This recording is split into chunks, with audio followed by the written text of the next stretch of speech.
tardes, mi nombre es Wendy Vanessa Castillo Lozano, estudiante del primer año en la licenciatura en Derecho del grupo MLD 101 en Univermilenio. El día de hoy les explicaré un poco sobre la división de poderes y en qué consiste cada una de ellas. Principalmente debemos saber, ¿qué es la división de poderes? Bueno, la división de poderes es un principio fundamental que busca evitar la concentración de poder de una sola persona o en un solo órgano del Estado.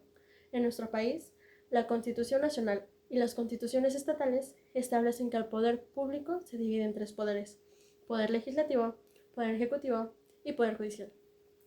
Hablemos primero de ¿qué diferencias hay entre esos tres poderes? Bueno, el poder legislativo es quien se encarga de crear las leyes. El poder ejecutivo se encarga en hacer que todas las leyes se cumplan y se lleven a cabo. El poder judicial se encarga en resolver las violaciones de todas las leyes por parte de los ciudadanos. Nosotros queremos saber quiénes representan todos estos poderes. Bueno, principalmente, el poder legislativo está representado por el Congreso de la Unión, que se divide por la Cámara de Diputados y la Cámara de Senadores.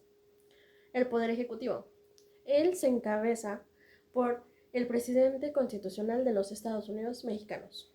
Y por último, el poder judicial, quien está representado por la Suprema Corte de la Justicia de la Nación, el Tribunal Electoral, los tribunales colegiados, el unitario de circuito y los juzgados de distrito. Pero ¿por qué no mejor explicar en detalle la función de cada uno de los poderes y sus representantes? Acompáñenme. Como lo habíamos mencionado anteriormente, el Poder Legislativo es una asamblea deliberativa que tiene la exclusiva autoridad para crear leyes para una entidad política como un país o ciudad, además de administrar el presupuesto del Estado. Tomemos en cuenta que dentro de ella está el Congreso de la Unión. Vamos a ver qué es. El Congreso de la Unión es un organismo bicameral depositario del Poder Legislativo Federal. Su principal función va a ser legislar para crear normas jurídicas abstractas, generales e impersonales, así como realizar las modificaciones que se requieran en un sistema normativo vigente. A continuación, vamos a ver los representantes del Poder Legislativo.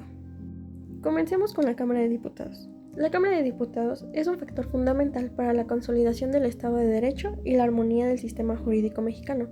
Con ello, los ciudadanos destinatarios de las leyes encuentran como resultado de la actividad legislativa el principio fundamental de respeto de las garantías sociales.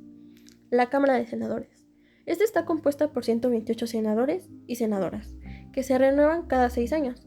Los senadores se eligen de la siguiente manera: 64 van a ser por mayoría relativa, 32 van a ser por minoría y 32 son por representación proporcional. Hablemos un poco sobre las funciones de la Cámara de Diputados. Tiene como función discutir y aprobar las normas jurídicas de carácter general, impersonal y abstracto de aplicación en nuestro país. Lleva a cabo principios de responsabilidad y compromiso con la sociedad, objetividad e imparcialidad en el desarrollo de sus atribuciones. De igual manera, cumple con funciones de carácter deliberativo, de fiscalización, de control y de jurisdicción. Tiene eficiencia y mejora en el desarrollo de los procesos legislativos, parlamentarios y administrativos, transparencia en el funcionamiento de las cámaras del conjunto, pues con las que se forma parte. Seguimos con las funciones de la Cámara de Senadores. Sus funciones son legislar de forma federal, aprobar tratados internacionales. Esto quiere decir que va a aprobar todo tratado y convención diplomática que se suscriba en el Ejecutivo Federal. Revisar proyectos de ley. Su función va a ser revisar los proyectos que se presentan la Cámara de Diputados o el Poder Legislativo. Y por último, pues resolver cuestiones políticas. Esto quiere decir que se van a resolver las cuestiones entre los poderes de una entidad federativa u otra. Pasemos con el Poder Ejecutivo. Sabemos que el Poder Ejecutivo es quien dirige, coordina, planifica y ejecuta las acciones de gobierno. Esto quiere decir que se va a elegir mediante un voto universal, secreto y directo. Veamos a su titular. El titular es el presidente constitucional de los Estados Unidos mexicanos. Él va a ser elegido mediante elecciones directas cada 6 años, esto sin posibilidad de reelección. Para la ejecución de sus labores, el presidente tiene la facultad legal para nombrar a sus colaboradores más cercanos, que son los secretarios del Estado y Procurador de Justicia. Su principal función del secretario de Estado es ofrecer asistencia técnica y administracional del presidente y vicepresidente en asuntos de Estado en ejecución. Y por lo tanto, el Procurador de Justicia tiene como principal función defender los derechos del ciudadano en delitos federales y garantizar que se imparta justicia en las víctimas. Como tercer y último poder, tenemos al Poder Judicial, que bien sabemos es el órgano del Estado que se encarga de administrar la justicia y de velar por el cumplimiento de las leyes y la Constitución. Conozcamos sus principales funciones de este poder y también a sus representantes. Como principales funciones tenemos que va a resolver conflictos entre personas y entre los órganos de poder público. Esto quiere decir que va a ser una solución entre Estado y particular. Por otro tenemos la interpretación de las leyes, proteger los derechos humanos y políticos.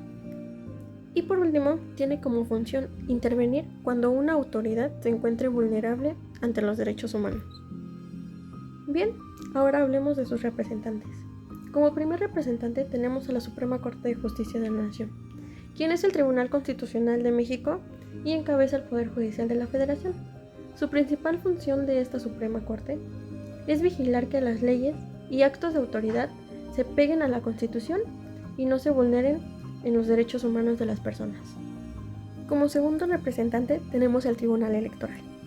Este es un órgano especializado del Poder Judicial de la Federación, encargado de resolver controversias en materia electoral y proteger los derechos político-electorales de los ciudadanos, es decir, de impartir justicia en el ámbito electoral. Como tercer representante tenemos a los tribunales colegiados unitarios de circuito, quienes son integrados por 3 magistrados o magistradas, de los cuales uno o una va a ser presidente y los otros 2 se van a encargar de los proyectos. Ellos se encargan de resolver ciertos asuntos, como lo son juicios de amparo, conflictos de competencia previstos en la Ley Federal del Trabajo. Y por último, no menos importante, tenemos el juzgado de distrito. Estos juzgados son órganos jurisdiccionales del Poder Judicial que se encargan de conocer asuntos de primera instancia. Estos juzgados están a cargo de un juez de distrito. En otras palabras, los juzgados de distrito son órganos unilaterales. Esto quiere decir que las resoluciones son dictadas por un solo juez. Y en conclusión, después de haber visto en qué consiste cada poder, sus funciones y quiénes lo representan, veamos por qué es importante esta división. La división de poderes es importante para evitar el abuso y la concentración del poder público. Esto quiere decir que la división de poderes garantiza que las atribuciones, competencias y facultades otorgadas a los diversos órganos del Estado sean ejercidas en un marco de pleno respeto y autonomía, o bien teniendo un equilibrio de poder en un Estado, evitando que un poder domine sobre los demás. Espero que con esto haya quedado claro qué es la división de poderes y la función de cada uno de sus representantes. Por mi parte, eso es todo, esperando que haya sido explícita la información y sin más, me despido agradeciendo por su atención. Hasta luego.